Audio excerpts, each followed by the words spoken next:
Welcome back. Okay, don't forget you can always talk to us on Twitter and on Facebook. And we're talking about what?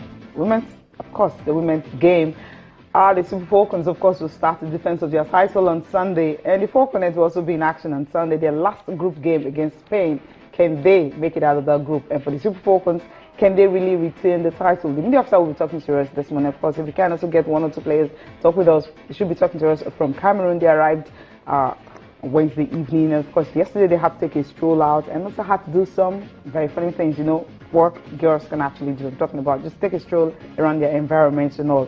Talk to us on that about the Super Falcons if they can actually retain the title, especially with the preparations they had going to Cameroon. Okay, before we talk more on the female football, we'll talk about one Nigerian athlete might just have the chance to actually get a medal, a medal from the Beijing Olympic Games. Talking about Mariam Usman, she finished fifth, but about two athletes now have failed dope tests, so she will be elevated to third, so she might just get a bronze medal because about 10 more athletes have been disqualified from the Beijing 2008 Olympic Games. That was after that retest that was done by the IOC. Yeah. I mean, so many samples we collected and they had to retest most athletes. So far, about 99 have gone wrong. Various steroids and all the tested positive for steroids used, and some others. Cecilia, it just goes to show you that a lot of these athletes, they are usually a step ahead of the drug, testers, because what the IOC, what the anti-doping body has done now is they're retesting, they're reanalyzing samples from past Olympics, and that's why Mariam Usman, very popular. She's looking like she might actually be elevated to a bronze medal position in our event. That's because the guys and the ladies that finished ahead of her now have failed this particular retest. So it's a good one for Mariam Usman. But like I always say, the joy of actually winning at that particular moment and stepping on the podium has been taken away from these guys that have failed this test. The feeling is not the same at all, but it's better late than never. She's going to be recognized, as the person that finished third in our event. Plus 75 kg division. After finishing fifth, now she coaches.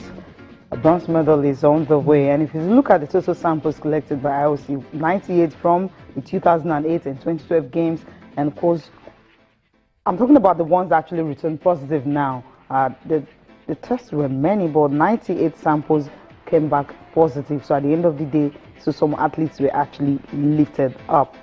I think it's something that is really not so good for Olympics, because sometimes that time when you just have that victory, called to the podium, get your medal, it's more fun and more interesting. But when you're not getting in, how many years after? This is 2008 we're talking about. 8 years after. It is what it is. She can't do anything about it. It's not her fault. She's gone there. She's supposedly competed clean. While opponents have decided to take the shortcut and decided to spike the systems. And like I said, Cecilia, I think she'll take this any day. Getting a medal back eventually. I think she'll take it. Although she'll be very disappointed, she couldn't really enjoy the moments, years ago. So, Cecilia, that's how it is. And I won't be surprised more tests are still being done. And there's still going to be more results, returning positive.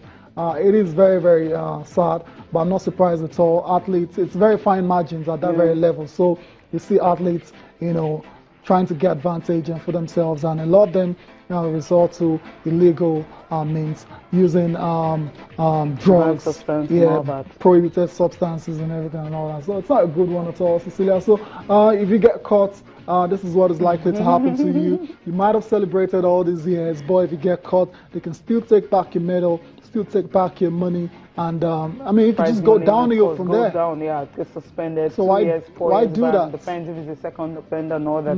And what some people are actually clamoring for now is the fact that maybe some of these athletes can be banned for life. When you, if it depends on how severe it is.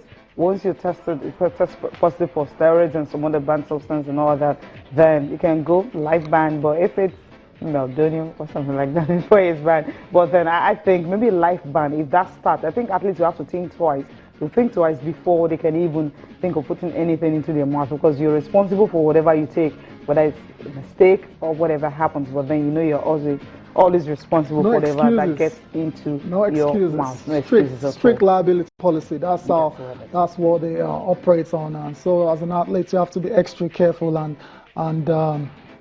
no excuses. You can't say I wasn't aware. I mean, ignorance is not an excuse at all. And that's why you have a lot of the top athletes have a team around them, and they've got doctors, they've got physios, and you expect those guys to know the rules and just follow it to the letter, and prevent the athletes from getting in trouble.